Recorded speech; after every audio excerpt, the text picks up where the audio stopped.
I want to take a minute this morning and talk about stance. We focus a lot on grip, and you end up having a lot of people with these really lax or weird stances that really don't offer a stable shooting platform.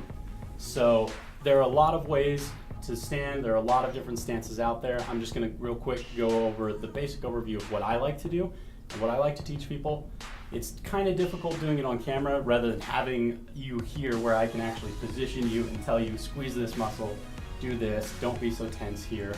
But I'm going to go ahead and give it a shot. First, I'll go ahead and start from feet up. In this case, I like to be kind of in a modified Weaver stance. I'm not perfectly squared to my target, but instead slightly bladed with my hips facing forward so that I have one foot slightly in front of the other here. I like to apply a little bit of tension inward with my legs so that the insides of my legs are tight, and then I'm squeezing through my butt as well so that I have this nice solid platform where I can still move up top, but I'm squeezing into the ground and everything with my legs. From there, I'm tight in my torso when I'm shooting, but transitioning between targets is when I relax and stuff so that I can move quickly. Arms and chest is kind of the other area that gets really neglected. So you have people with these really, really tight grips and really loose arms. I would recommend that you have some tension all the way through your chest here.